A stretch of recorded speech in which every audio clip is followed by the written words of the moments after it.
You are the Buddha, Nagakula, Dipa, and the Bamkara of the past, Maitra of the future, and the Shakyamuni of the present, the reincarnation of Nagarjuna, the peerless Rana Shiri, Lord Chikten Sunkun, I supplicate you. You are the Buddha, Nagakula Paradipa, and the Bamkara of the past, Maitra of the future, and the Shakyamuni of the present, the reincarnation of Nagarjuna, the peerless Ranashiri. Lord Jikta Sungpan, I supplicate you. You are the Buddha, Nagakula Paradepa, and the Bamkara of the past, Maitra of the future, the Shakyamuni Buddha of the present, the reincarnation of Nagarjuna, the peerless Ranashiri. Lord Jikta Sungpan, I supplicate you. Now next, the recipe, the empowerment. Light rays emanate from the Lama's body, speech, and mind, and dissolves into my four places, thereby purifying the four obscurations, bestowing the four empowerments, and planting the seed of the four kayas. The Lama then dissolves into me, into myself, and my mind is now natural luminosity, emptiness. Now maybe I'll briefly lead the meditation. So from Lord Jigta Sungpun's forehead, white light, a nature of the wisdom body radiate into your forehead, dissolves your entire body, purifies all the physical obscurations, negative karma related to the body, and receive the vase empowerment and plant the seed of the Nirmana Kaya. From Lord Jigta Sungpun's throat, a red light, the wisdom nature of the old Buddha, radiate, dissolve at your throat, purifies all the obscurations, negative karma related to our speech, and receive the wisdom empowerment. The light pervade our entire body, and we receive the secret empowerment, plant the seed to achieve the Samboka Kaya. And then from Lord Jigta Sungpun's heart, blue light radiate, the wisdom nature of all the Buddhas, dissolve into our heart, purifies all the obscurations, negative karma related to our mind. Meditate our mind as nature of the space, and receive the wisdom empowerment, and plant the seed to achieve the Dhammakaya. And then from navel of Jigta Sungpan, yellow light radiate or emanate, which is the nature of all the Buddha's complete wisdom nature, dissolved at our navel, purifies the obscurations of the body, speech, mind, receive the blessings of all the Buddha's wisdom, body, speech, mind, and receive the fourth empowerment, plant the seed to achieve the Soavavaka Kaya. Then after this, Lord Jigta Sungpan, with the great wisdom, compassion, dissolve into light that dissolve into us from from our forehead pervades our entire body, speech, and mind. And we just nothing but nature of the enlightened nature, unfabricated. This unites the enlightened Buddha's mind and our mind. All the negative obscurations are fully purified. Meditate your mind as the nature of the space.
The next dedication prayer.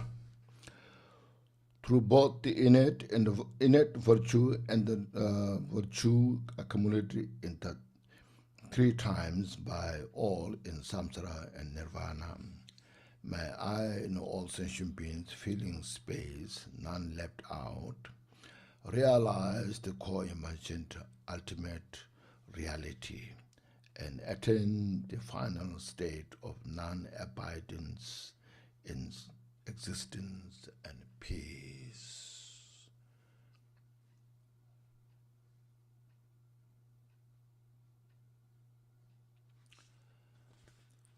So if we could meditate on this, and chant the mantra and receive the empowerment, it will really give us great support to understand the Dharma teachings and penetrate the nature of the reality nature and our mind, especially our mind itself, because all that our mind then dissolved at the end, at the non-abiding state, the full liberation of the mind, free from all the boundaries, and meditate there often, and in the morning, in the evening, and also like especially at the time of death. If we have good support, if you have good other realization meditation practices, of course you can use those as well. But in case this you can do, simply just is so concise, profound, short, and receive all these blessings, and your mind abide in that nature, inseparable of your mind and the Jigten Sungwon, which means all the Buddha's mind, and that is your own nature of the mind. And definitely it will bring great result.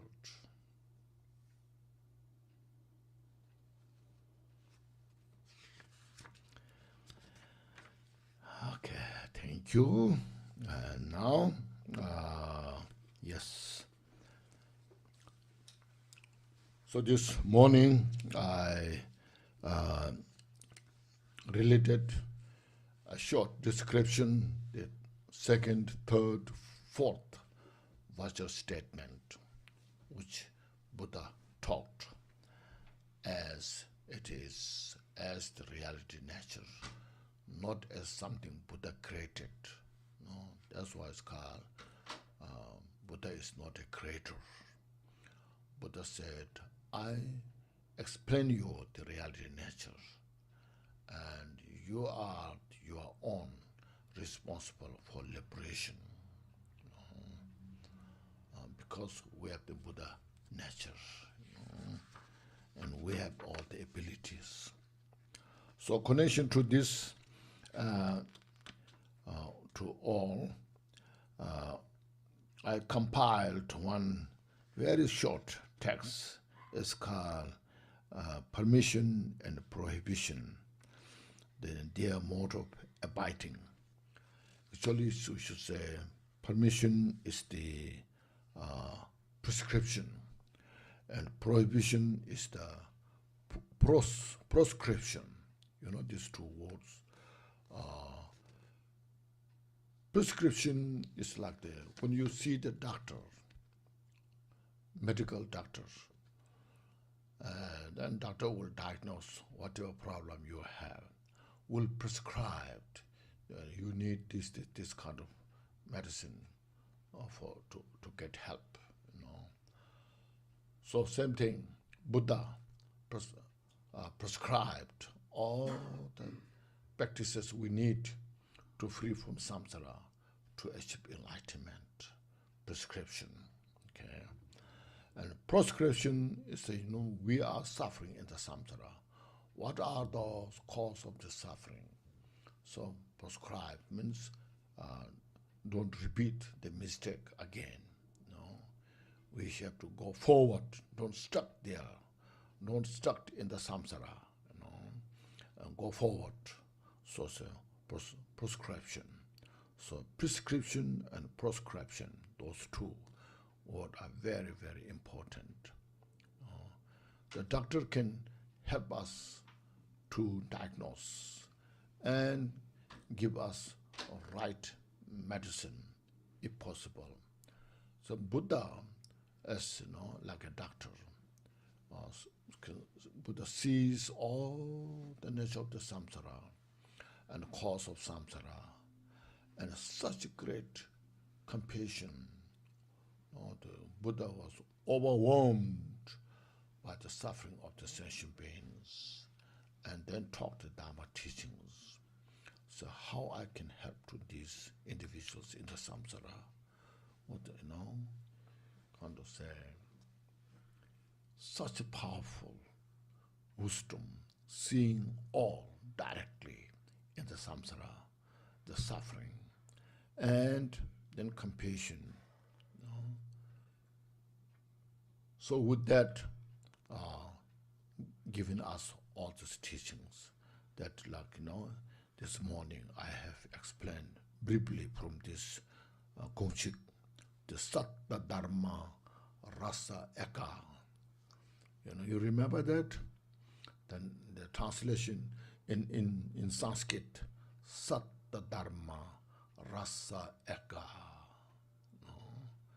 Sattva Dharma, the holy, the precious, the pure Dharma. Rasa Eka, the one taste of all.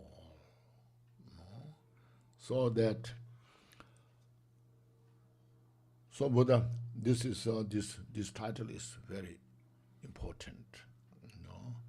The prescription and proscription and their mode of abiding, how things abide, how things lie, as it is in the relative state, in the absolute state. So he's kind of some abbreviated but complete. So I'll read this and then we'll explain. It said, may all be virtuous. I respectfully pay homage to all the Lama, to all the Lamas. Here Lama means teacher, includes Buddha, from Buddha to all our lineage masters and our root teachers, Lama, who have mastery over the object of knowledge, who are completely understood first the various subjects, all samsara nirvana, which is, I should say, the causality, nature, or the cause, conditions, and their manifestations. And then that of the past, present, future. And then as they're in on their nature itself as the emptiness. So within in emptiness, then manifesting all this various knowledge, subject, phenomena. See, like in the space, the space is empty. Because of space is empty, then it has a space to manifest all the planets, galaxies, stars, everything. They manifest from space and they dissolve into space. See? Objects of knowledge. Embody compassion. It's not just wisdom. Most important is compassion. There are some individuals who are so wise, has great knowledge, but doesn't have much compassion. So that doesn't connect with us.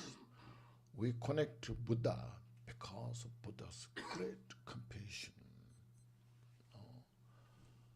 Just the Buddha's compassion just flow like a water. So that makes its connection with us. Embody compassion. A friend to all the migrants because of their compassion. Buddha is the friend of every sentient beings, protectors of all the sentient beings, and ensure unmistakably what is to be adopted and what is to be abandoned. So out of wisdom then shows us the path without any mistake, pointing us the nature of the samsara, the cause of the samsara, and then how to get out of this step by step towards the enlightenment. That's to all the cause of suffering. This is the cause of suffering. You should avoid prescribed.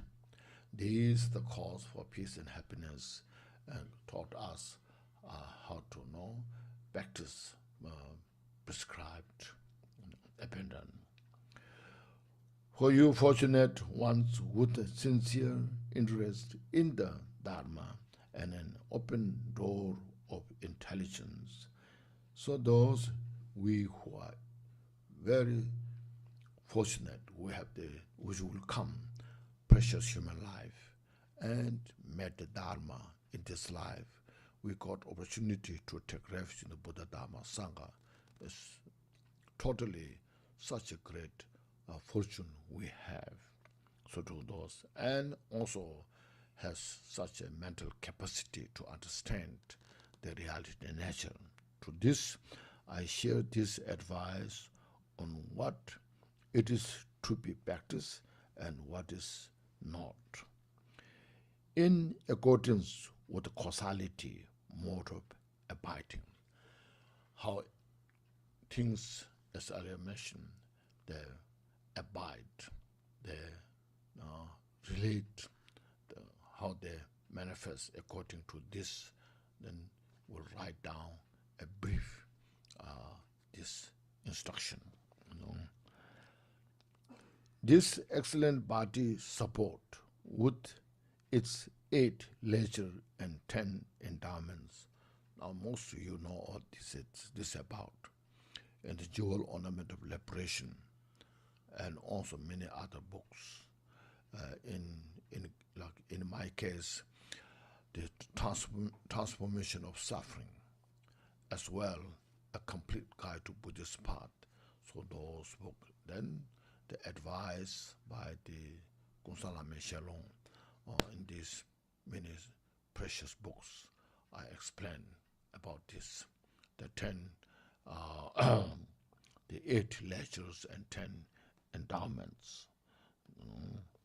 With the 3 faiths, the faith of confidence, of the faith of, no, first the faith of trust.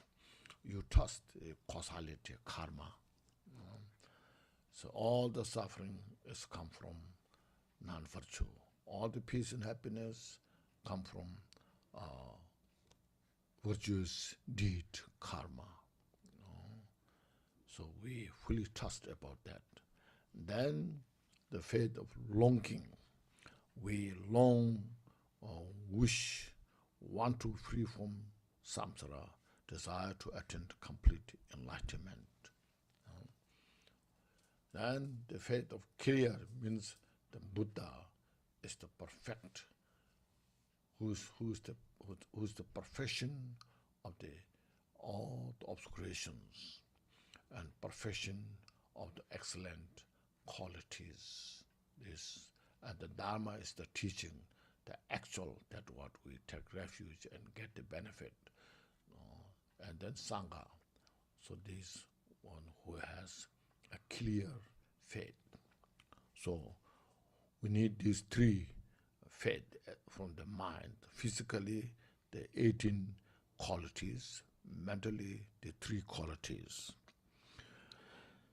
Enables one to attain unsurpassable enlightenment. When we have that kind of conditions, then we have every opportunity, to see all the real nature of the samsara and the enlightenment, and then we can make effort to free from samsara, cause of suffering, and to achieve enlightenment, the Buddhahood.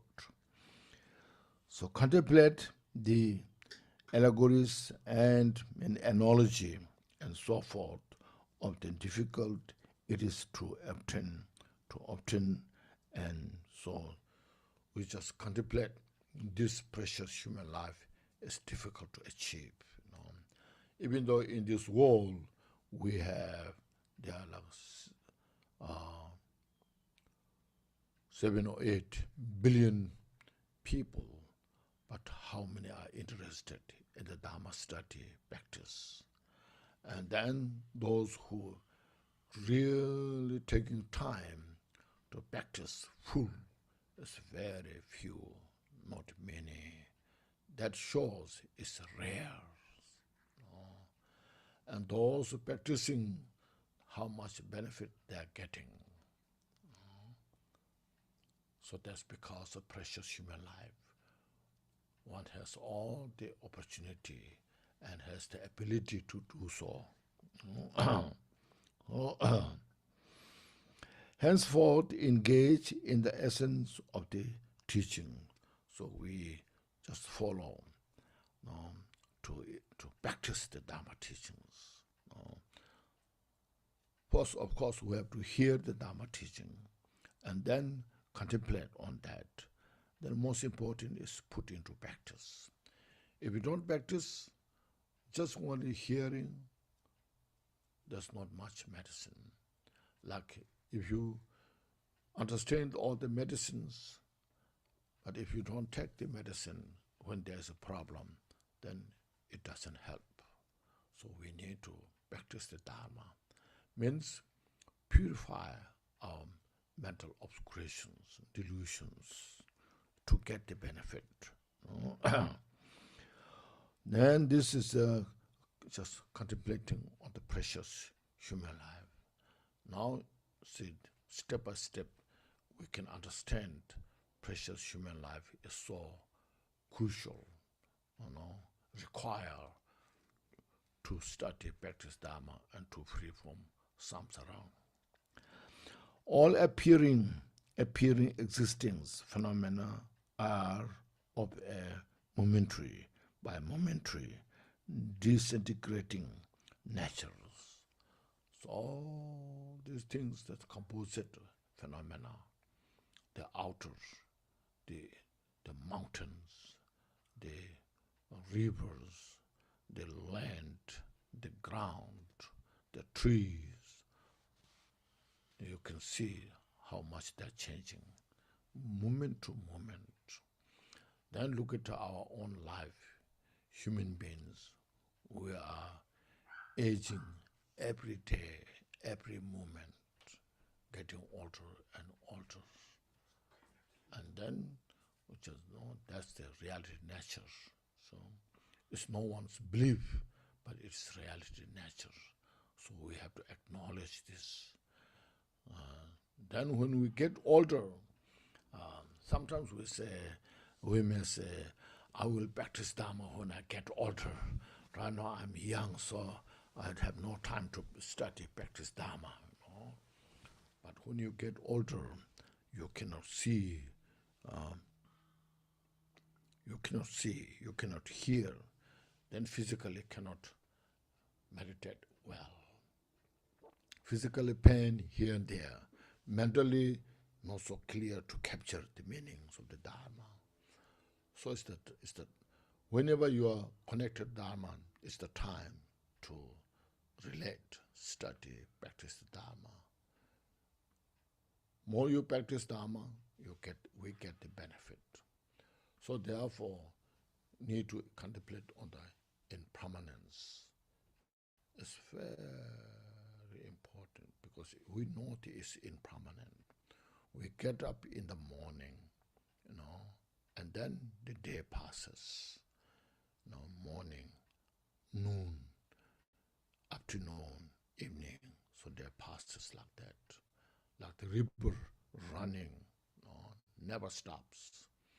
We're aging every day, every moment. So it is. That shows that it has no essence. There's nothing to grasp. Look at the beautiful flower. When you first buy the flower, it's so fresh, fragrant. You pay, you pay the money to buy the flowers. But then after some time, the flower fades, get old, becomes smelly. Then you throw in the trash.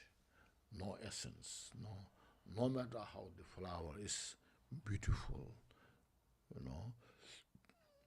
no matter how much you paid, it's all, at the end, it goes to the trash. Or throw in if there are some individuals who can make it compose, then you put together, make it compose, and then you take to the farmland and then grow other fruits or vegetables. Otherwise, it's all in that nature. When you are young, very capable, we can run, we can walk, we can work, we can, anything we can do. But when you get older, then physically incapable, even walking, it's not so easy. It's very difficult to get up, difficult to sit down. City is nature. I'm not saying everything's negative, but we have to be very practical, our life, how it goes. So why I'm saying this, is the previous great teachers that taught us it is for the Dharma study practice. When you have Dharma, then it is worthwhile to contemplate on this and use this human precious life in the best way, because at the time of death you age with dignity. You get sick with kind of joy, and when you die without fear. So this is the purpose, that Dharma study practice gives us this kind of opportunity. That's why we need to reflect carefully. Otherwise, it's just talking about how to depressed. When you get old, then you cannot see, you cannot hear, you cannot eat, you cannot digest. Then it's depressing. I don't like to hear about this. You see. Yes, if we don't have Dharma, then useless to talk about that. Just enjoy every minute when you have. But when you have the Dharma, this is how to prepare. because our mind is so stuck in the samsara. Our mind is, other days I mentioned, there. So our this called inveterate propensity. So it's called a sticky glue. So difficult to get out of that glue. So stuck in the samsara, So we need a powerful teaching to get out of that sticky glue, the habitual tendencies. Because if we are stuck in that sticky glue, then there's no time to free from suffering. We just repeat the suffering again and again.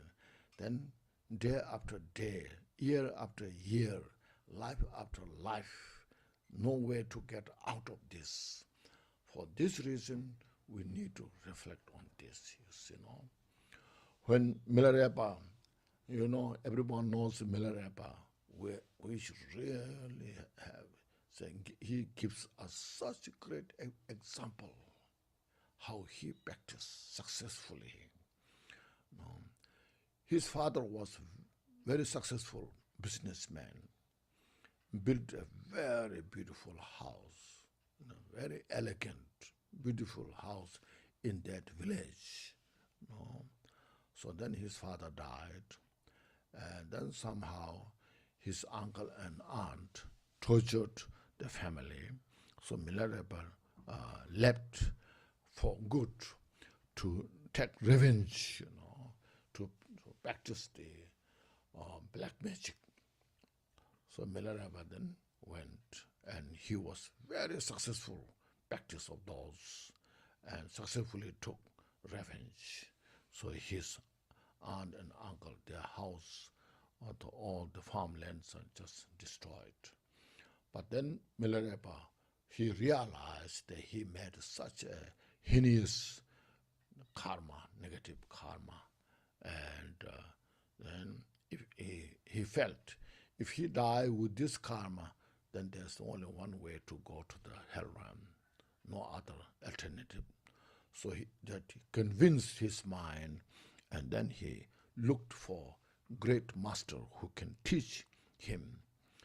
Finally, he found Marpa, and then under the guidance of Marpa, he received all the complete teachings and practiced successfully. He received all those teachings. Then he returned to his homeland, wanted to see his mother and sister. But when he returned, his mother died, his sister scattered. The beautiful house was like haunted.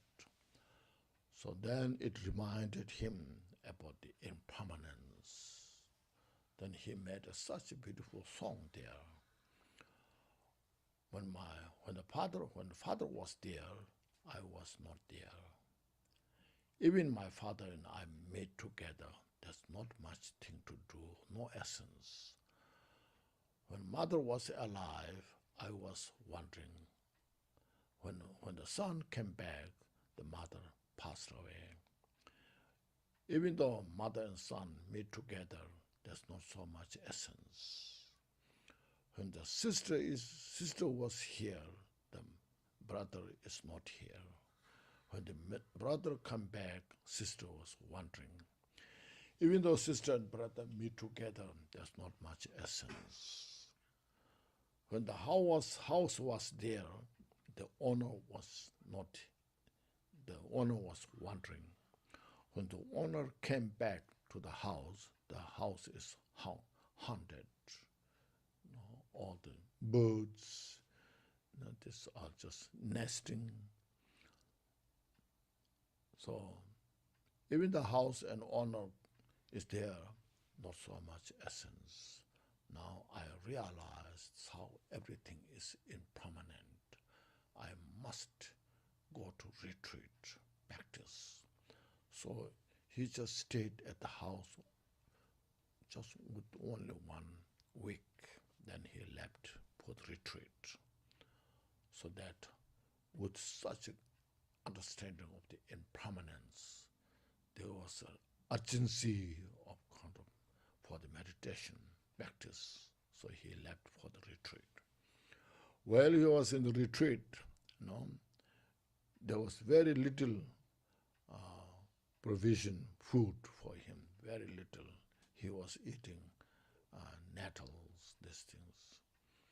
And then one day he has one pot, clay pot to cook the nettles, taking his clay pot on his hand and walked on the road. The trail is very rough because there are no human beings going around, So he stepped on the rock and fall down, and then the clay pot was broke into pieces. At the first moment, he has that clay pot, said, "This is my pot where I cook the nettle." Just in the second, the pot was broke into pieces. And that impermanence is so kind of fresh. It's like a magic show. It's like the, I should say, mirage. And that moment, the impermanence reminded him is so powerful that he was so grateful to receive the teachings. So this breaking the clay pot became such a great teacher to Milarepa.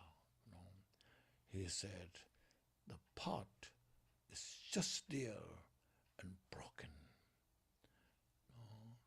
That gave me into such powerful teaching of impermanence.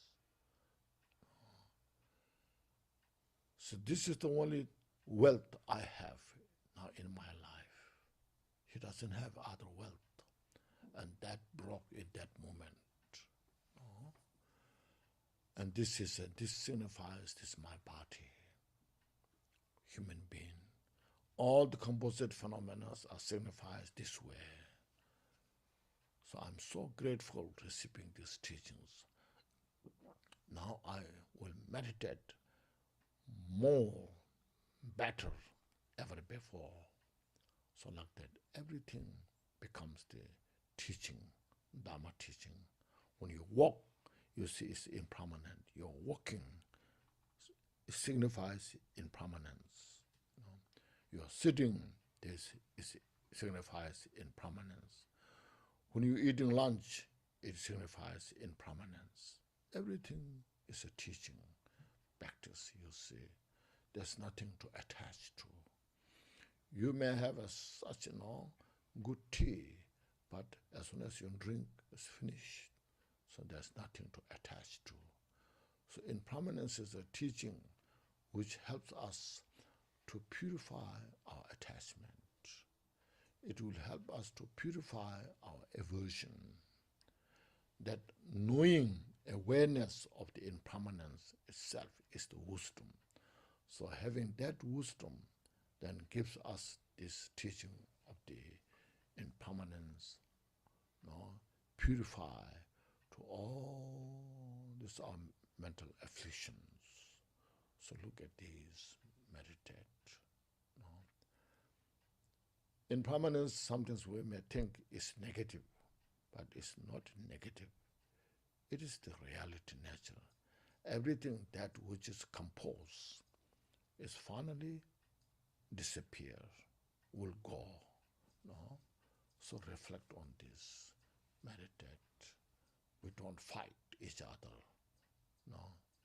Live harmoniously, peacefully, and make your mind more flexible. All our arrogance has no place.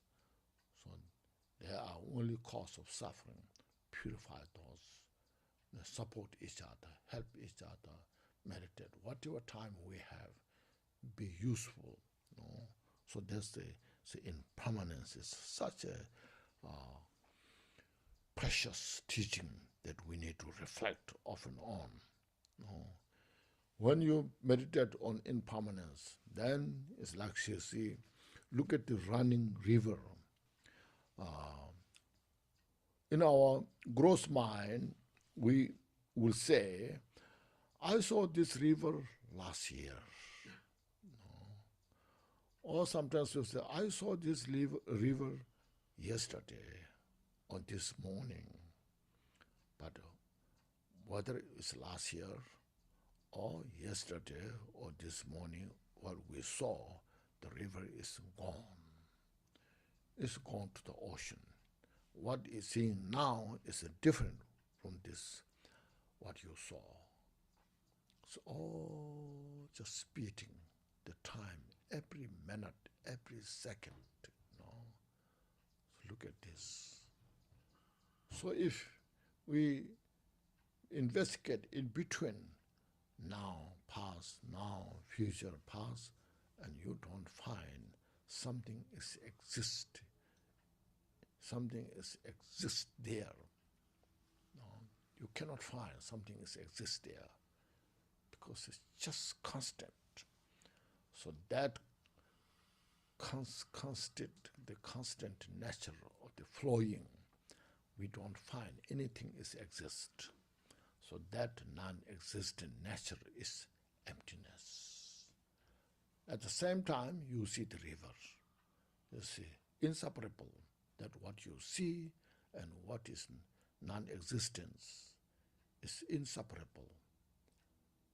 So, but we need good meditation, relaxed meditation to find it.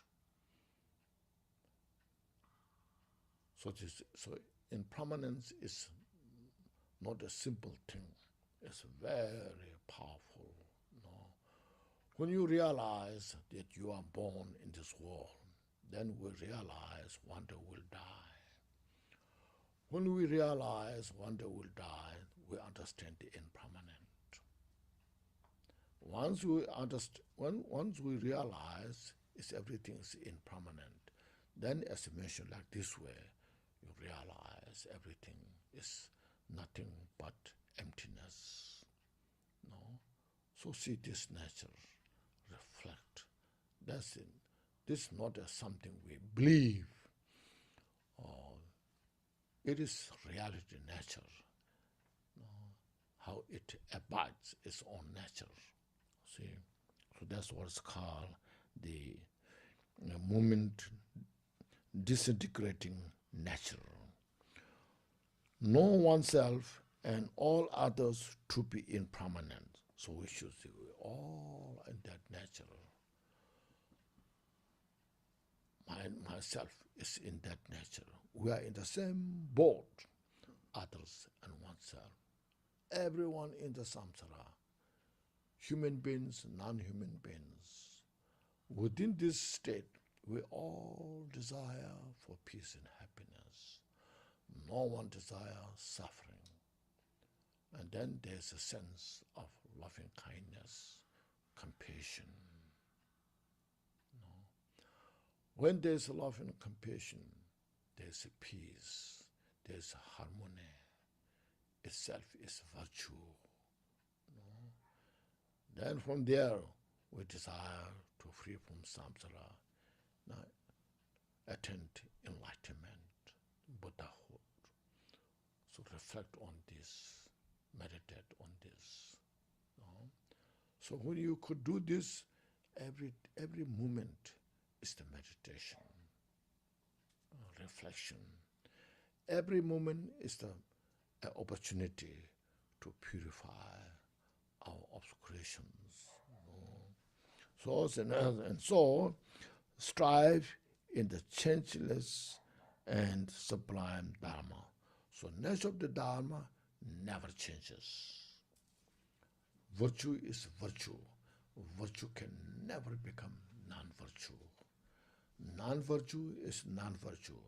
Non-virtue cannot become a virtue.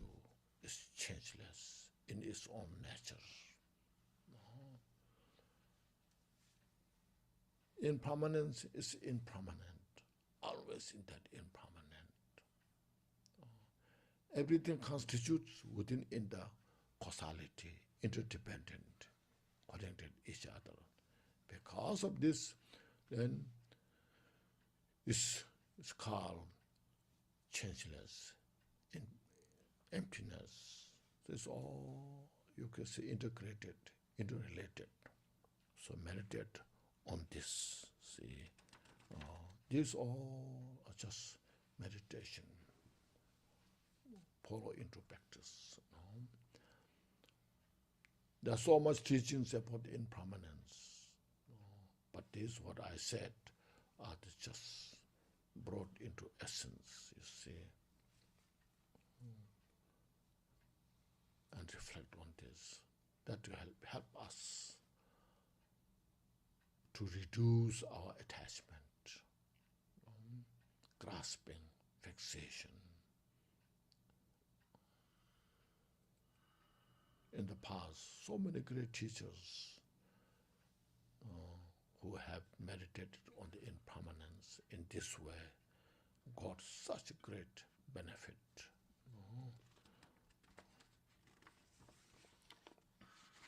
Then next is in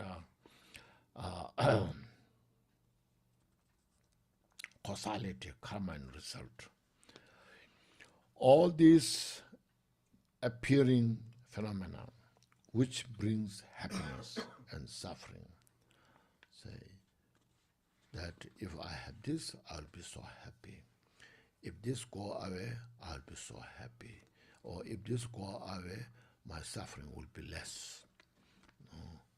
There are some you can see in your life. The conditions, conditions with the house, conditions in the house, what you have, with the people. First we buy things for, if I have this, I'll be so happy. I can do things easily. But after some time, it makes you boring. Oh, this brings me suffering. I need to get rid of this.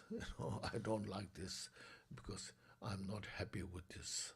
It brings me suffering. Then it brings suffering, and it takes time to get rid of it. When I should get rid of this, today, tomorrow, when, And also different people, when you meet first time, oh, that person is so beautiful, so wonderful. I'll be so happy if I stay with this person like this, But then after some time, when you meet again and again and again, then brings all the suffering. Then you have a hard time to get rid of that person. So this all, you see, is one thing. It shows how everything is impermanent. Second thing, it shows us how everything is conditional. Everything's conditional. Nothing is permanent. You see. So, arise from the basic character, inexorable karmic causalities, inexorable, infallible.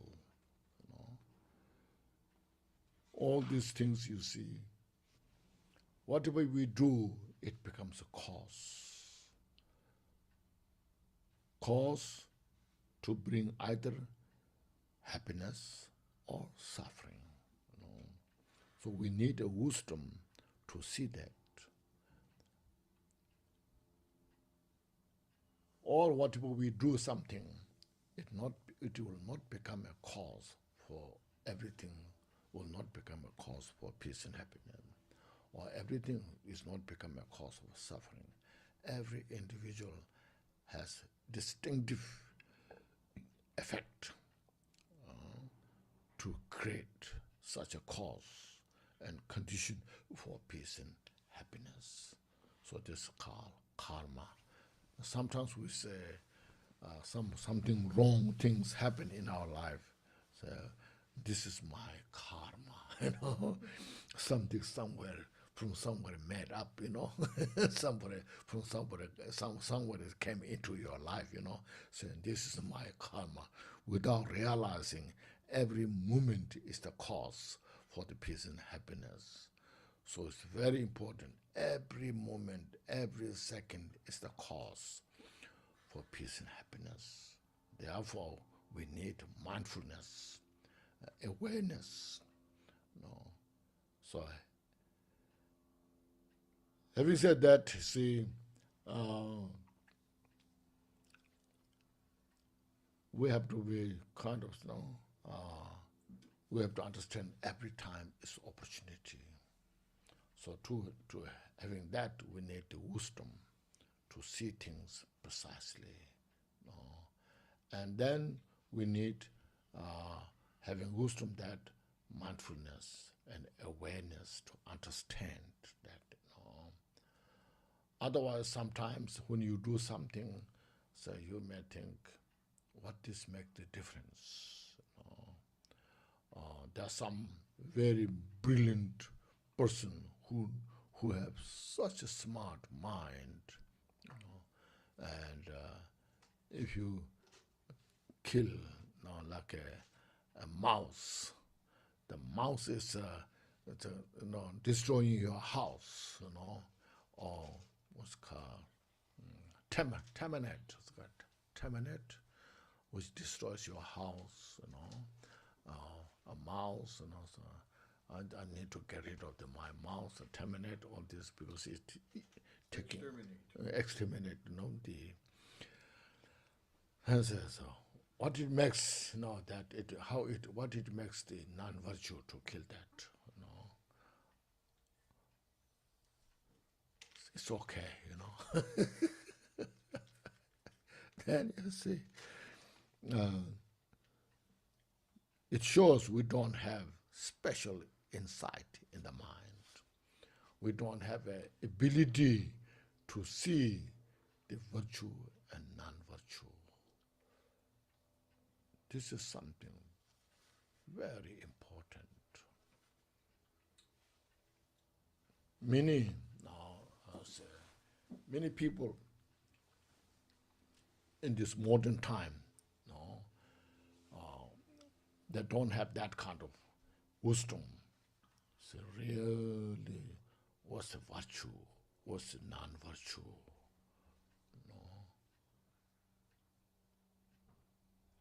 It's very dangerous. When we understand the virtue and non-virtue, then there's a lot of space, opportunity to explain what is right, what is wrong. If we don't have such a mental, that capacity to see the virtue and non-virtue, then we have no space to talk about the virtue and non-virtue, which are the root cause for peace and happiness. So just peace and happiness is something external thing. You need that. Not realizing internally how to cultivate, create such conditions. So those who have understanding of the virtue and non-virtue is very precious. It's a great gift in our life to have that. Says, yes, it makes sense, relate to ourselves, and then to share with others. So there's 10 virtues, 10 non-virtues. So avoiding 10 non-virtues. Just like a rapper, this who those are the thieves. They call non-virtue, because even we have the law, so those who are robbers, the robberies, then they're put into jail, prison, like those, because it destroys the peace and happiness in the individual's life. So relation to this way to understand something, the virtue and non-virtues, meditate on this. As mentioned, it's not a religious belief.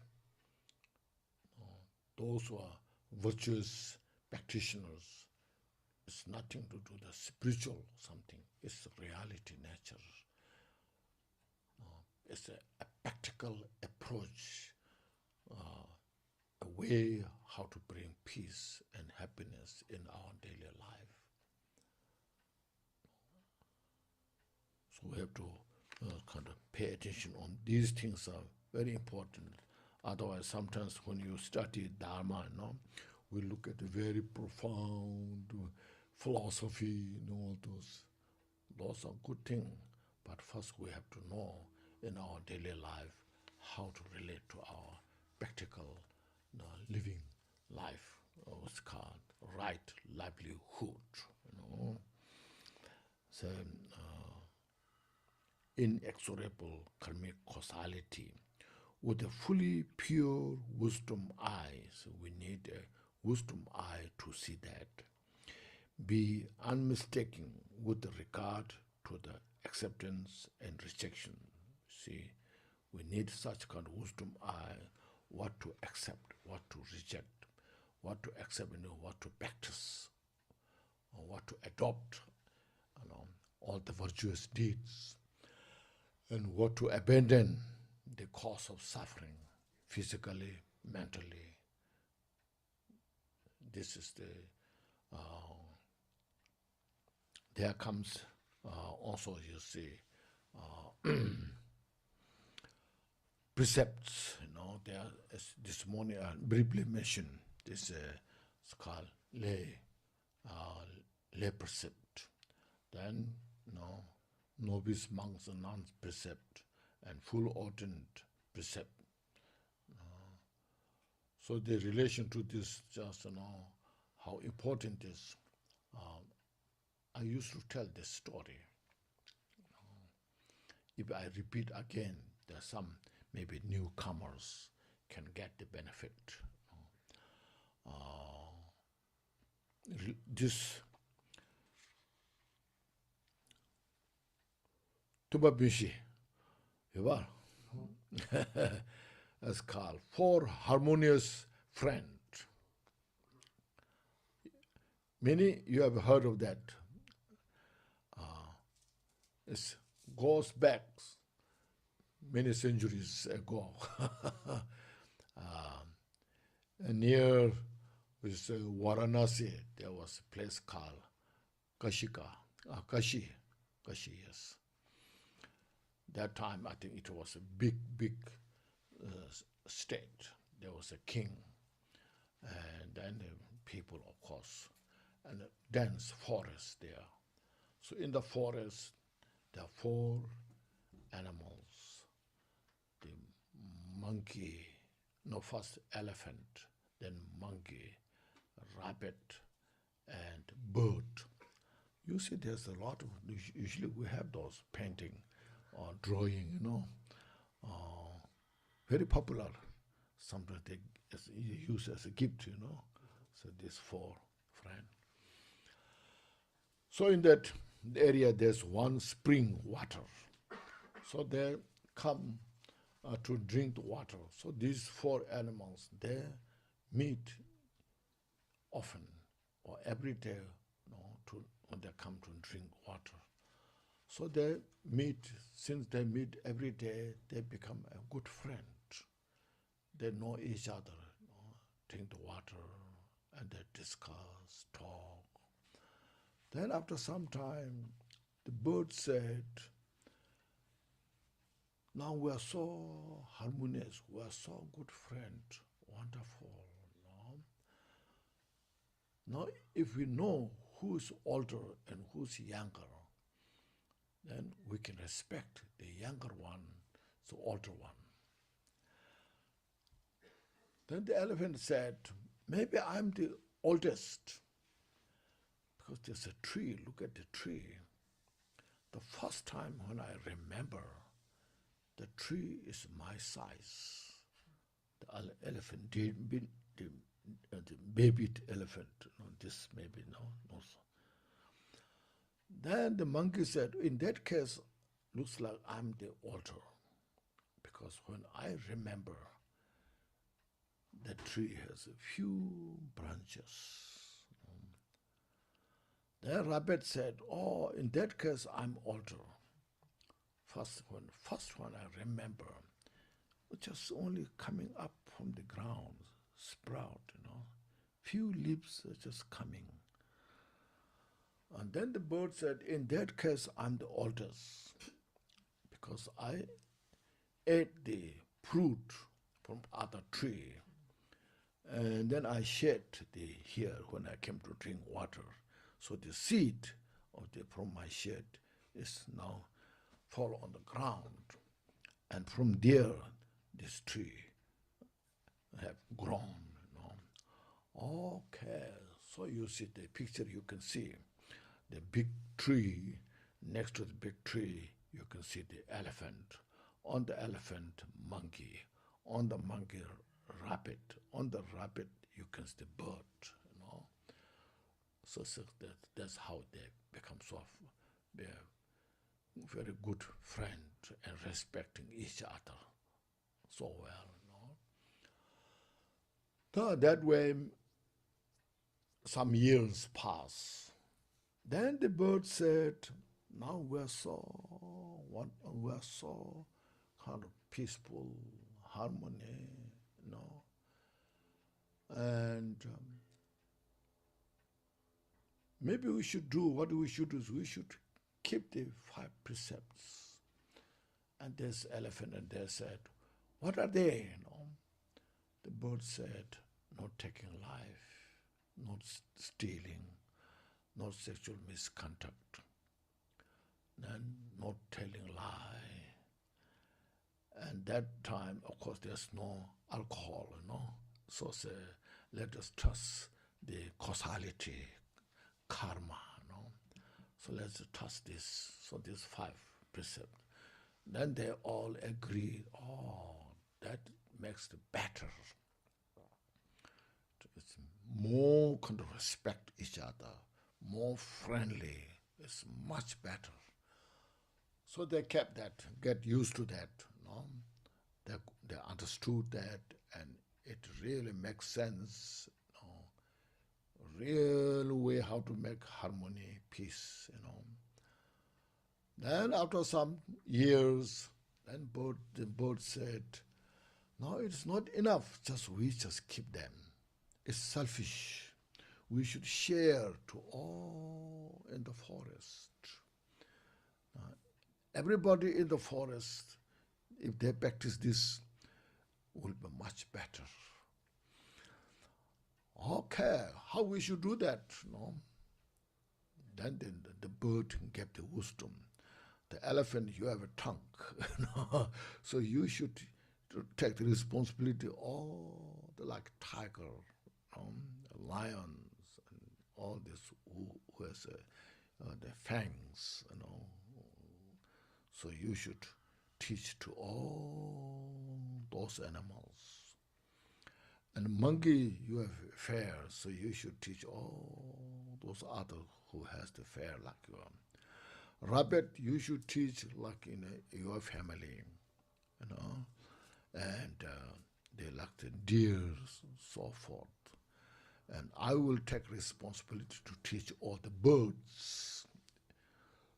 So then they agree to that, and they're so happy to do that. And then they kept busy going around, sharing that wisdom to all others.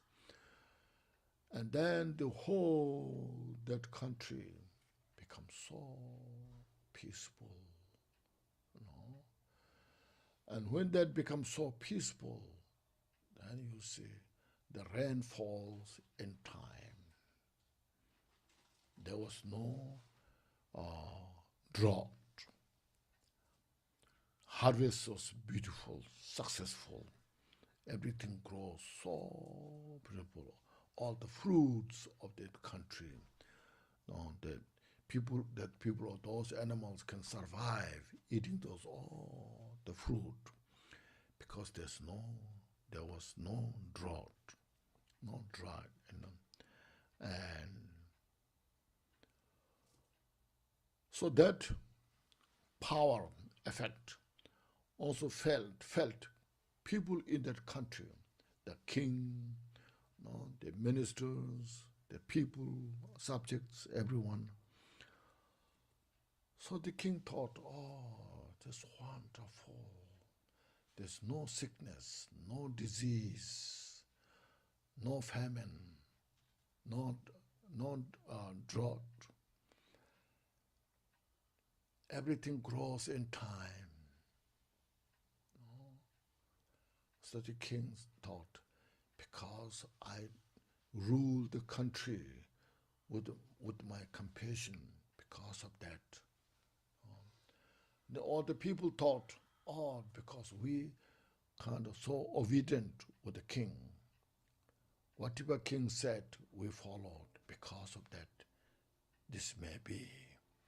Otherwise, who could be, So then inside, in the mountain, there was a great meditator. For many years, he was meditating there, has the clairvoyance, can see things. So then that meditator is called Rishi. He told to the people in the country, these all wonderful things, what is happening, good weather, no drought, no famine, all the fruits growing perfectly, all the harvests growing perfectly. It's because in your country, there are 4 animals, friendly animals. It's because of their deeds effect. So they all know the king and all the people so curious what they did. And then the meditator explained to the king and the people in the country the 5 precepts. So then everyone is so inspired.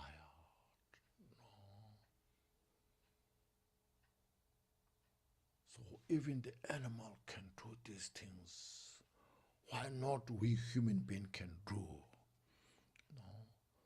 So then the king told all the people to follow this 5 precepts. So for many years, the country enjoyed all those prosperous, luxurious life, happy, peaceful. So this is, you see, this is the account. This is the one story. So there are many.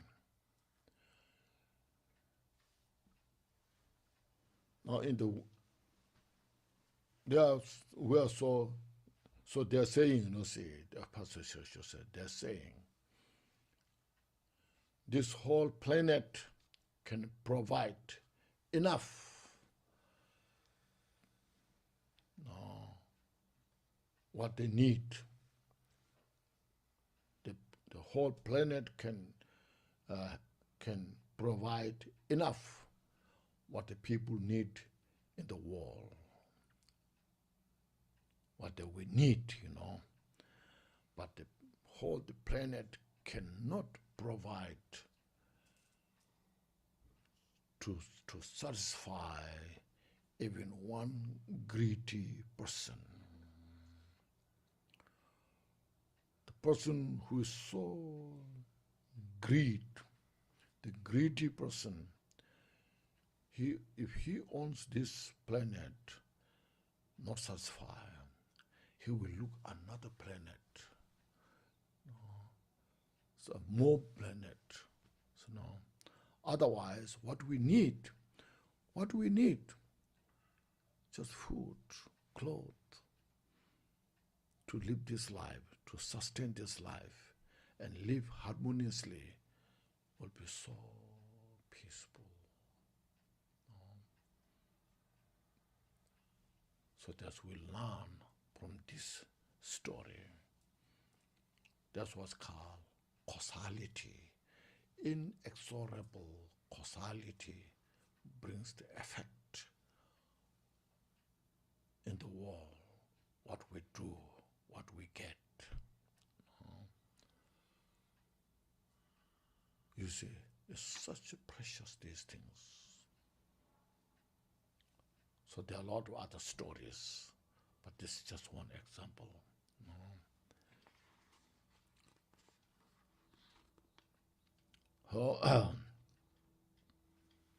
That's what's with the full pure wisdom eye, be unmistaken with regard to acceptance and rejection. Practice this meditation. This is very profound. The causalities the Buddha taught in the Vinaya, actually it's Vinaya is practice for everybody should do. It's all about the causality. As mentioned, the prescription,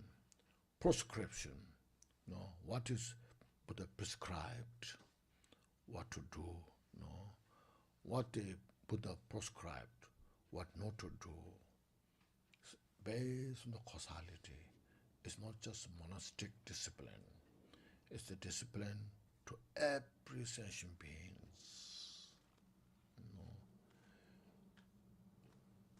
Sometimes we say, we are not monk and nun. We can do this. Then when you come to the suffering, we won't say, we are not monk and nuns, so I can suffer.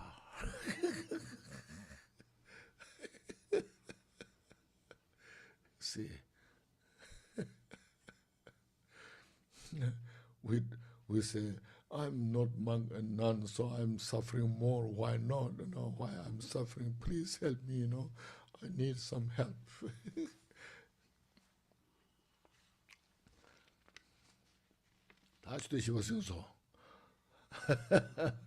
Time flies. We're supposed to stop here? We have an extra 30, right? We started at 2:30, so, right? Excuse me? Another half an hour is okay, yeah? That's good? Right? Is it? We start late. 아, We start late. 주도 제가 제일 지어와. 어리. 주도 제가 쏘고 그랬어. 이제 걸스로 해. 알레, 이제 주차 걸스. Have an hour more. Okay. Doesn't matter. So how do you like the way the teaching is going on? It's good? Yes. We need this, you see. Instead of they believe this, that. Instead of that, what we can do, what we should do, what's the reality check,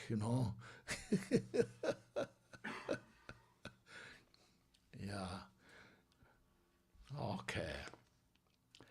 If you have any questions, something, just let me know.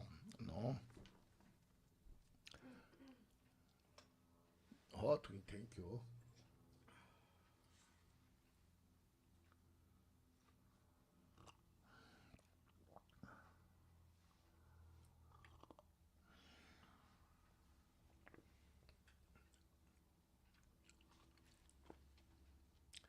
Looks like everyone is realized. There's nothing to ask, any questions. So I'm very happy to see this,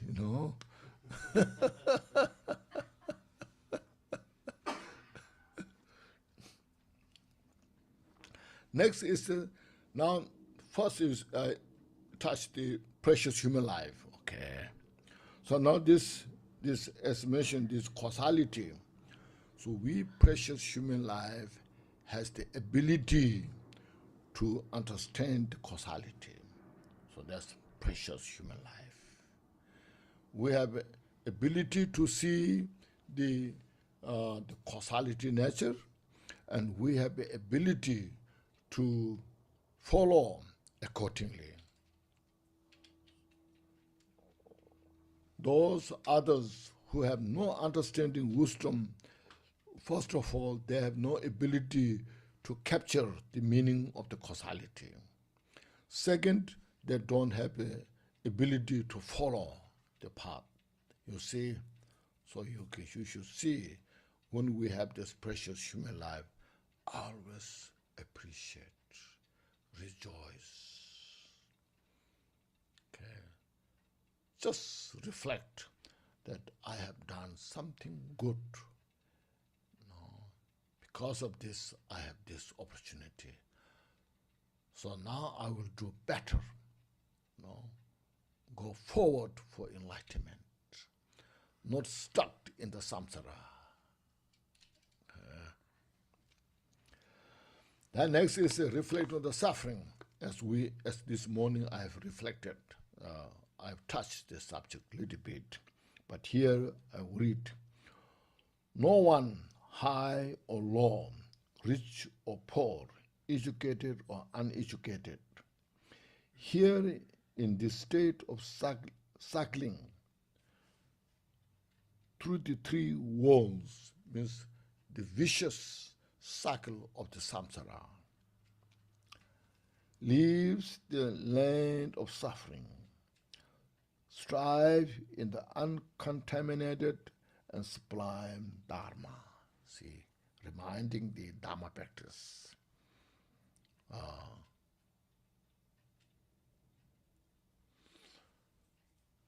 Just as a human, in the human realm, actually we have all the 6 realms of suffering. Just reflect, see. I have related that few times, but just to remind, sometimes there's excruciating pain, like back pain. There's some people inject in the spinal, Have you heard of that? No.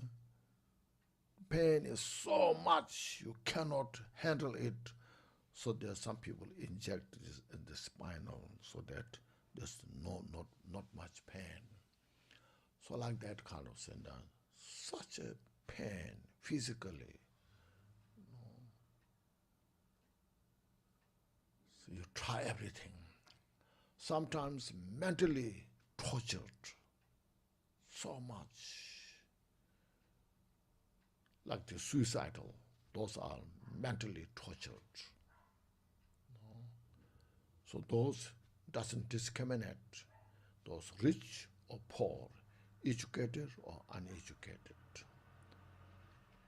Sometimes we say ignorance is a bliss, When you are ignorant, then you cannot think so much. One time, yes, I was talking about the suffering. There came one man, he said, when you talk about the suffering, we are suffering more than the cat in the house. The cat is sleeping, so joyfully, in the sofa,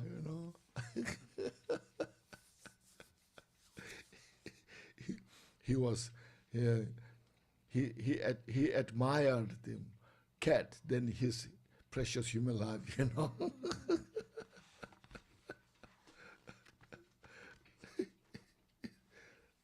So what a kind of wrong thing, But we have these things, So look at this, like those excruciating pain, physically, mentally, it's like in the hell realm. And then there's, you see, some you feel very stingy in your mind. If I eat this, if I use this, what should I eat tomorrow or this afternoon? I don't have much left. Kind of feeling of such a uptight, stingy. It's like a suffering of hungry spirit. And then sometimes when you like chant mantra or sitting, said you say, what I'm doing here, you know. Then you're sitting there and say, this is wasting my time, It's so stupid what I'm doing here. It's like the animal, Doesn't make sense. So mind follows like that. And we human beings, as you see, we're aging. As I mentioned, when you age, then you cannot see precisely, clearly. You cannot hear the sound. You cannot taste the food as used to. When you're young, the foods are so delicious. It's called scrumptious, But now you don't experience the scrumptious nature of the food. It's like food is just dull, dull. But you eat anyway, just to live. So like this, aging, then decaying. Like tree, if you look at the old tree, then there's not so many leaves there. So then you see that time when you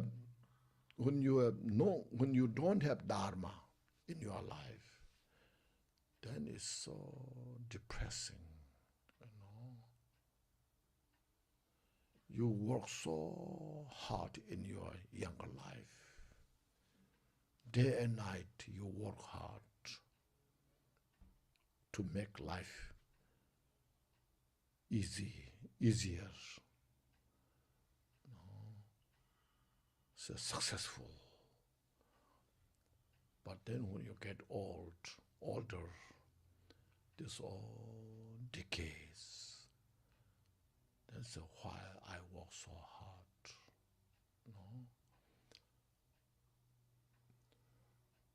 And you see, when you have dharma, see, this is what it's called aging, getting old.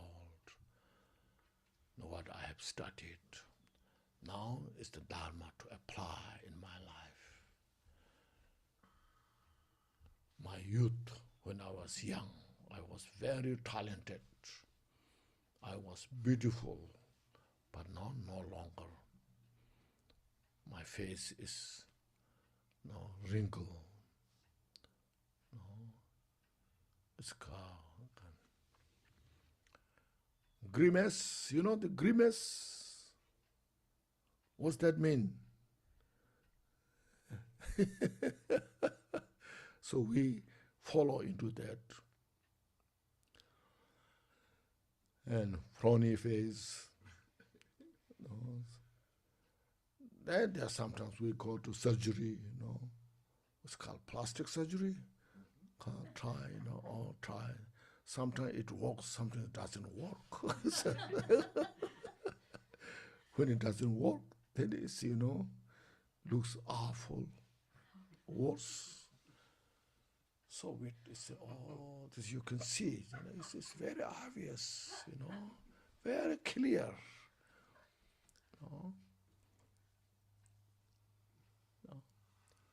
So instead, if you practice Dharma, practice loving kindness, compassion.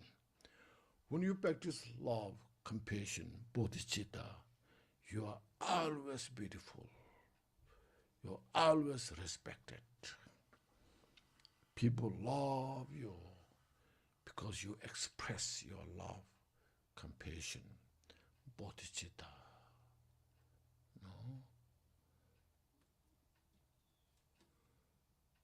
When you look at the Milarepa's drawing, so skinny, you see, like say, greenish color, but people respect Milarepa. So so much. We don't say, oh, he's a skeleton, we don't like him, we don't say that. But just Milarepa said this, Milarepa did this.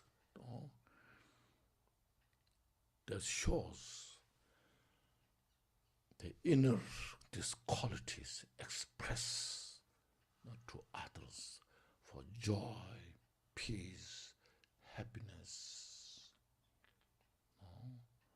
So we need to focus on this.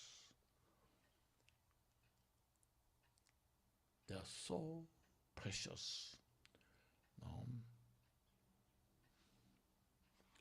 Rinpoche, there are two questions that came in. Excuse me? There are two questions. Two questions. Go ahead. What are they? Okay, so one is,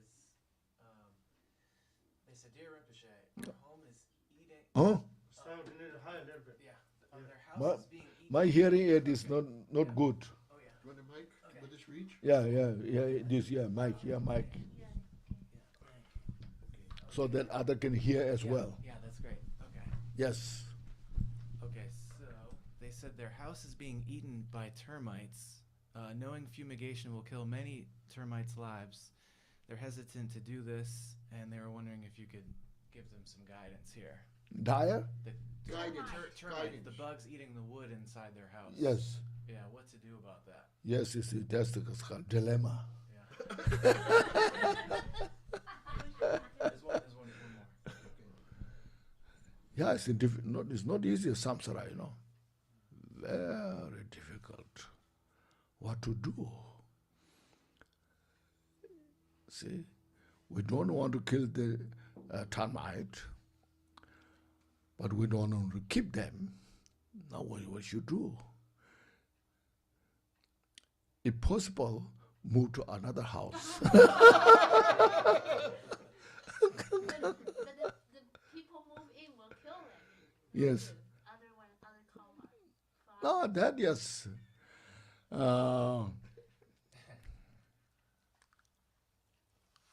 That's another dilemma, Yes, So that's why first, very important to keep our mind. See,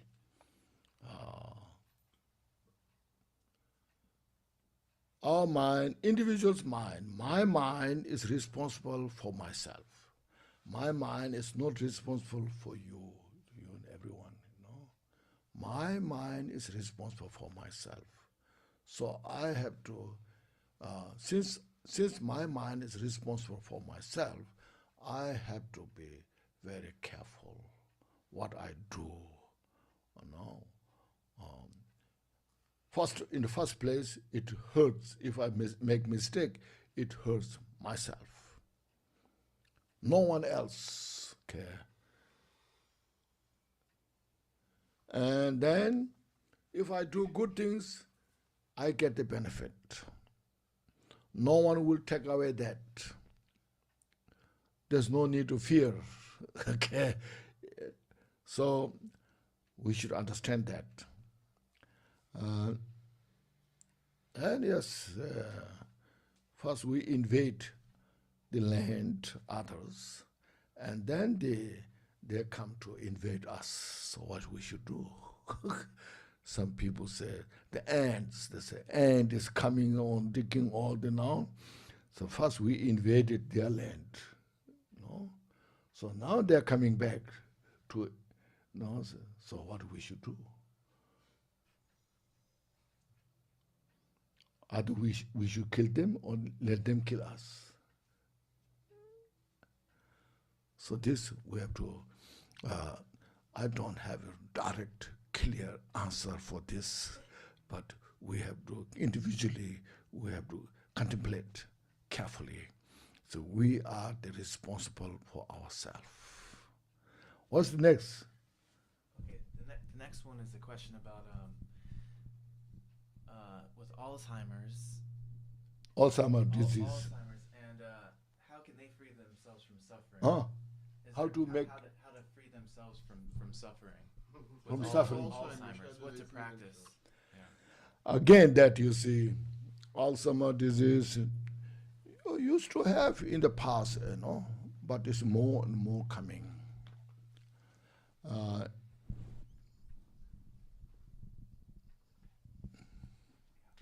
No, it's. I think it's first of all Alzheimer's, dementia, Alzheimer. This due to, I think many cases, I should say, not all, many cases is due to hectic life. Our life is so hectic. A lot of things are what's a deadline, and so then there's a lot of what you call anxiety, and then sometimes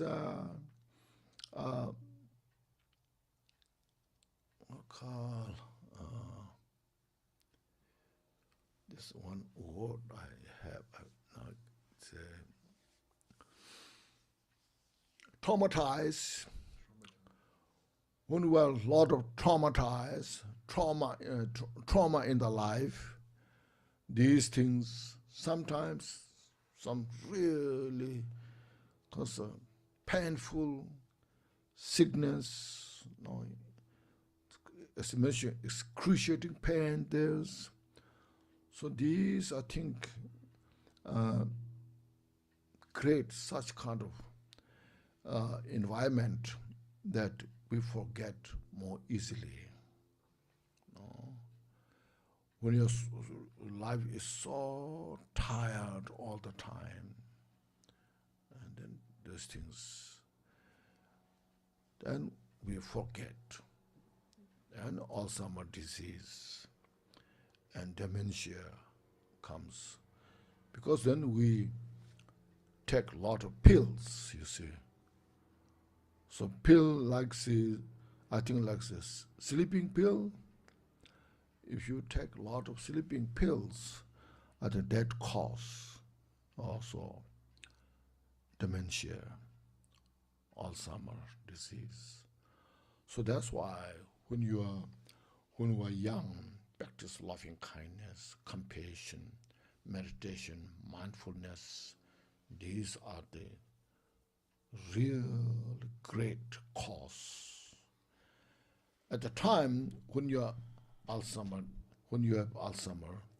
then maybe not so easy because it's becoming too late. But when you are younger, those time to uplift yourself, loving kindness, meditate. Just say, every now and then, may all sentient beings have happiness, may they free from suffering, subtly attain enlightenment, Buddhahood. Say those prayers, meditate off and on, and then you just feel in your heart, and then try to keep your mind more peace, calm. These are the best solution. Now, before this Alzheimer's disease comes. That's why I say nowadays, I think everywhere now, mindfulness is very important. So everyone encourages to practice mindfulness. There's a lot of distraction, you see. Smartphone, you see. Then some people, not only one smartphone, maybe two, one here, one in the pocket, Then it's just difficult to catch up each and every there. Then this lot of distractions, all this, and then you forget. Then sometimes you forget your keys in your hand, and you are looking for key,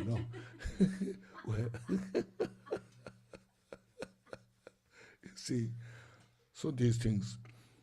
So as I mentioned, these are not just religious training. It's the reality, nature, how to keep your mind calm, peaceful.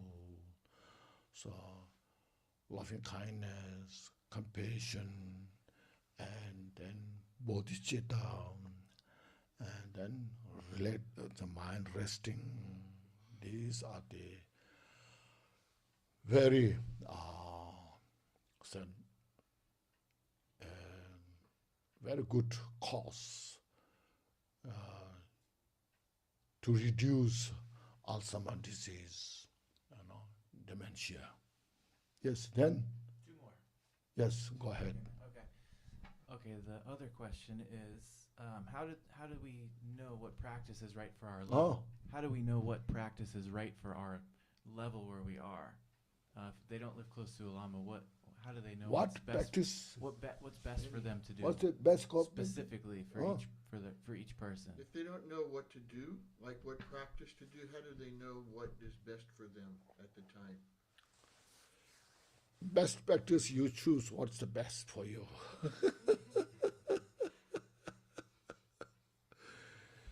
Best practice, you see, for everyone, watch your breath.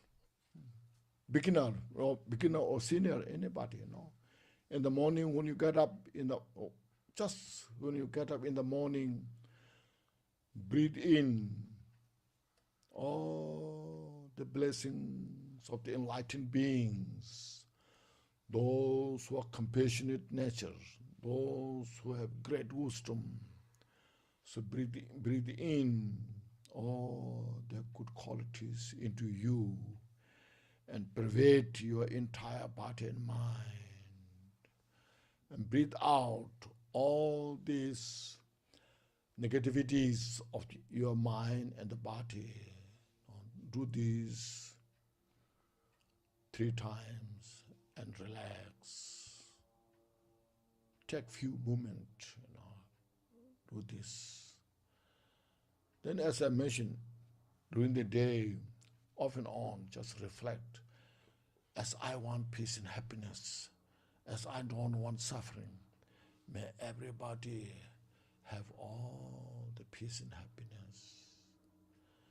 May everybody free from suffering, including those individuals who hate me, who create obstacles to my life.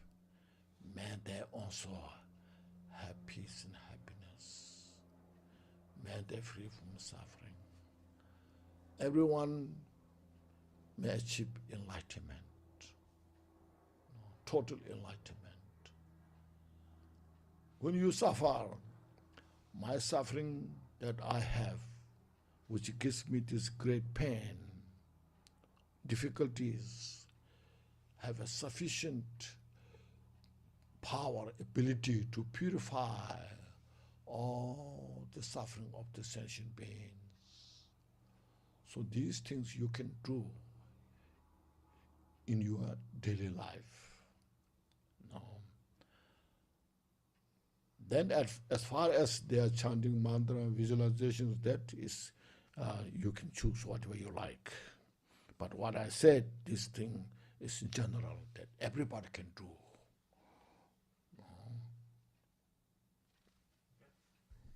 That's it? No, there's a couple. One more, yeah, go ahead. Okay. Oh, good. Somebody that did actually kill the termites in their house, they were wondering if there's a sadhana practice or something so they can have a higher rebirth. The termites that were They executed. killed the exterminated. termite. Yeah. Now if there is any practice, what? Yeah, a certain practice that could help To help what? the termites. Termite. Yeah. I don't know. Termite, you can help termite or you help yourself. Yeah, it's as I mentioned, samsara is a state of confusion. Okay, we should understand that. Samsara is a state of confusion. Very difficult to get out of, you see.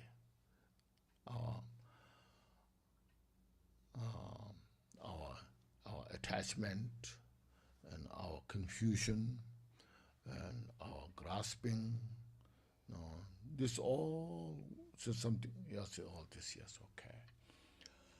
You can say, of course, you can chant any mantra if you know.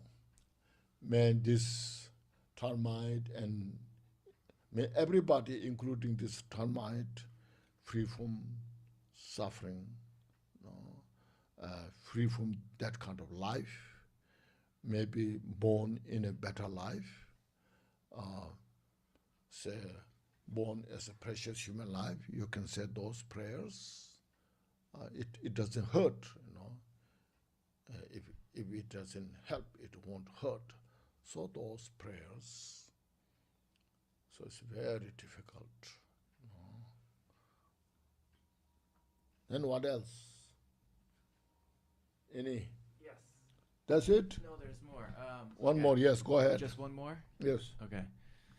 It was about stinginess. If somebody is poor and they can't give very much, they're kind of asking, kind of about that, about stinginess. And Yes. But being poor and not being able to give much. Yeah. You can say, you can see. First you practice. They're saying, everyone, I think everyone knows, giving is receiving. Giving is receiving. So you give is not wasted. But when you learn how to give, then you give without expectation. Just my practice, this, what I'm doing, this giving, bring peace and happiness to this and everyone in the world. And by this effort, may everybody free from samsara and achieve enlightenment. Give that way. If you give that way, then your small practice can bring such a infinite amount of virtue, you see, because you are giving, maybe giving to one individual, but in your mind, this individual represents all the sentient beings in the samsara. So because that I give this small amount, may everyone have all the peace and happiness. May everyone free from suffering, and they may achieve total enlightenment. You just dedicate that way. No expectation, no reward.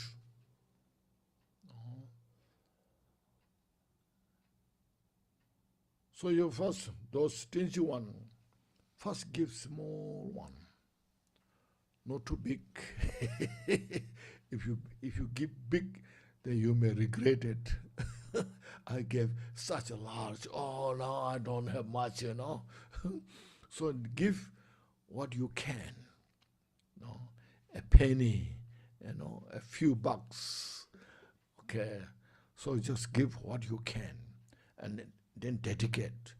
Then you just rejoice yourself. I'm so fortunate I could do this. So every time when you do this, you rejoice. So then you inspire to give more and more, relaxing, and that way you are giving. First of all, you are practicing the. So then also see, if you read the Madhyamaka Avatara, Chandakirti said in that, in that text, the world, everybody needs the wealth. Without the wealth, there's no happiness. Happiness is come from the wealth. The wealth is come from the practice of generosity. Said, you see. So in Buddhist business is practice of generosity. More you give without expectation, but out of bodhicitta, no attachment. If you give, then you see, just as mentioned, to achieve enlightenment. and that you are providing all what you give, it brings the joy, happiness to others' life.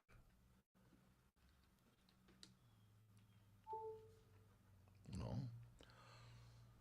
So you see, this is the Buddhist business, not taking advantage of others.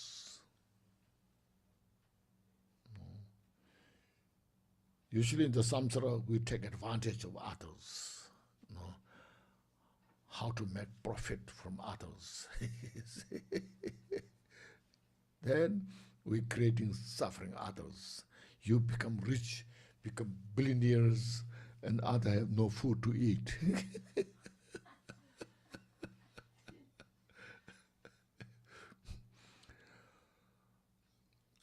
So it's sharing. Buddhist giving means sharing what you have.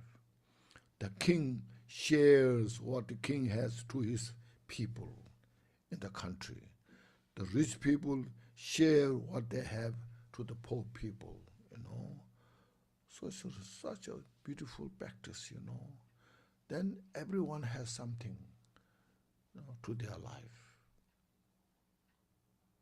See, otherwise, some are so rich, billionaires, and some are so poor, even they have no food to eat lunch.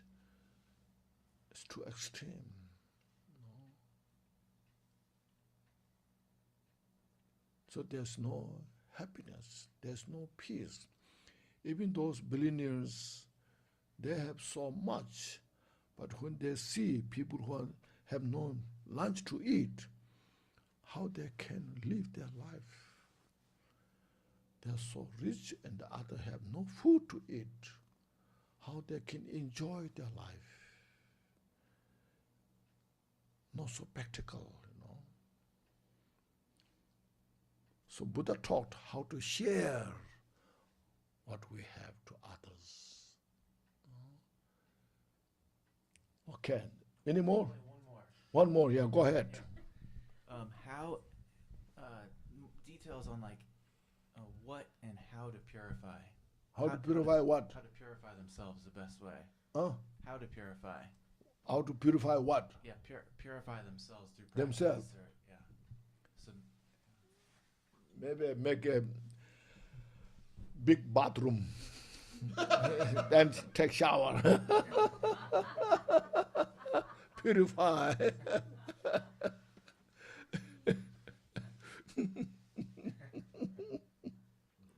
Bathtub, you know. Bathtub, this stay in the bathtub, then, you know, wash. I'm just teasing.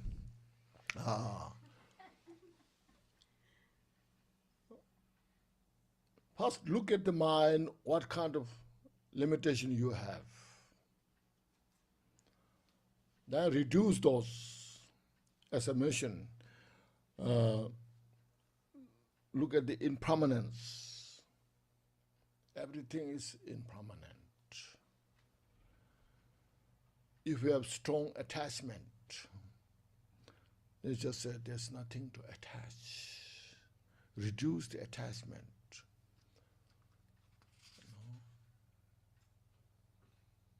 Just I gave example of the flower, a very beautiful fresh flower. Within a few days, the flower will fade. So everything's like that. So look at this impermanence and purify your attachment. Reduce the attachment.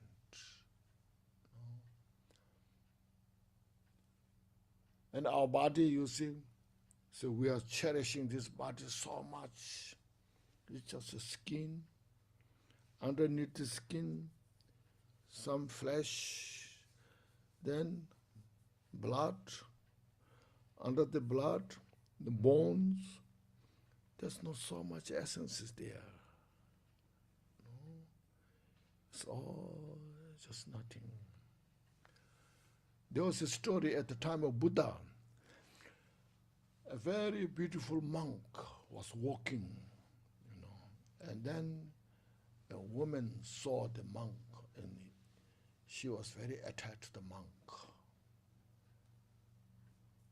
the Buddha came to know that. Then Buddha understood how Buddha can help that person, the lady. Then Buddha said, say, look at the eyes, Buddha said. Underneath the eyes, what you have? Eye wax. Okay. The beautiful eye you have underneath the eye wax. The beautiful ear you have inside the ear wax. The beautiful nose you have inside the nose, the nostril. All the, coming in front of the nose,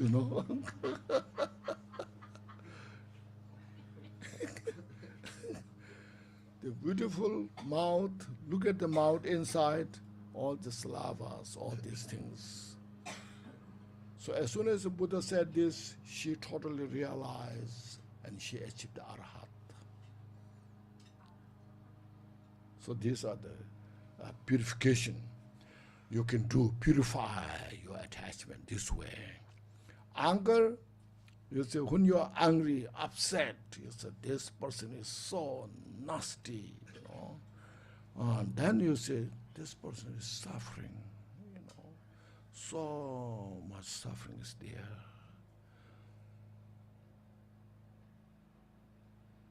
So I don't have to give suffering. The person itself is full of suffering there. So look at that. The person desire to free from suffering, but full of suffering. So I am, as a Dharma practitioner, I have the responsibility to help that person. Every sentient beings, we say prayer, all mother sentient beings. Everyone is my mother, my father, my brother, my sister.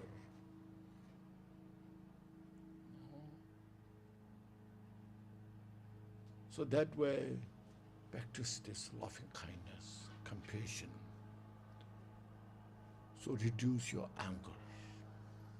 Say prayers that person may free from that kind of suffering.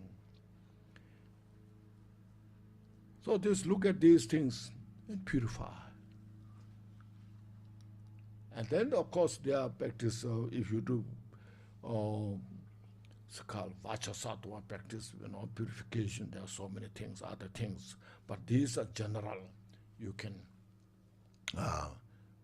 apply in your daily life to keep your mind more peace, calm, relax. Then what? Any more questions? I have one question. What is that? Last one. Okay. You mentioned the Angulimala story before he killed 999 Yes. people, and then he was. Oh, can you hear me, Rinpoche? Okay. I can hear you perfectly. Other people didn't hear me? All right. And so he was pretty fortunate to have met the Buddha, right? Mm-hmm. Get He the wa- arhatship in one life. Yeah, he So was, yes. I'm just wondering how, because Buddha taught some people Mahayana, some people he taught to become an arhat. So would that come from the person's own side, or would the Buddha have just decided, oh, this person becomes an arhat, or how is that decided actually? That is not that complicated, It's called, if you know Tibetan,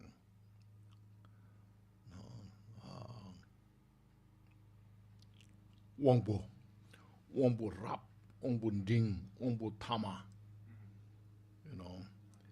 It's called the capacity of the individuals who can digest the about the amount of the teachings, how they can digest, and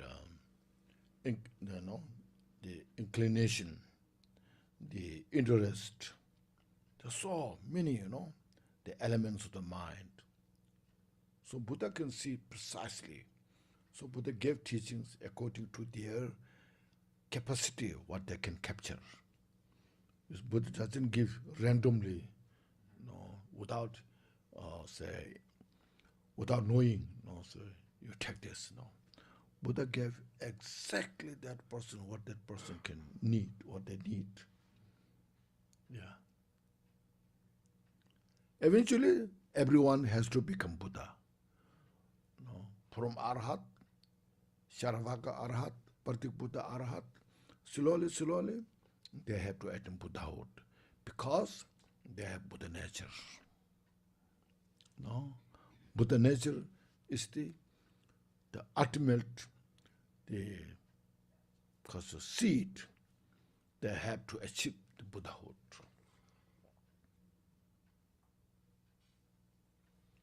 Okay? Everyone is good?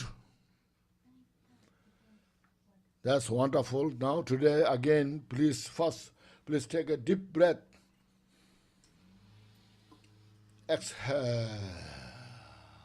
Release all your stress. Then in your mind, say, may everybody, all Mother Sentient beings, have happiness and causes of happiness. May every Mother Sentient beings free from suffering and causes of suffering. May they swiftly attain complete Buddhahood, enlightenment, and that you should feel in your heart. You are saying this not just intellectually, from the brain, but you should say from your heart. So I feel this. I'm doing this from my heart. Okay, then dedication prayer. By the virtues collected in the 3 times, by myself and all beings in samsara and nirvana, and by the innate root of virtue, may I and all sentient beings quickly attain unsurpassed, perfect, complete, and precious enlightenment. May the teachings of the great Rikumpa Ratna Shri, who is omniscient, Lord of the Dharma, Master of interdependence, continue and increase through study, practice, contemplation, and meditation until the end of samsara. I thought you said this dedication prayer. Okay. Now it's okay.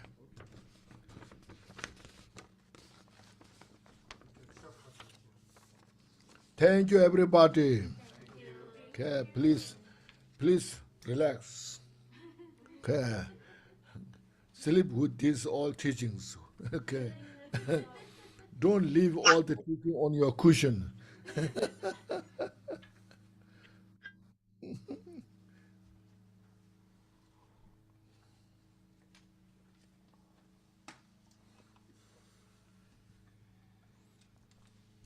Hasta mañana.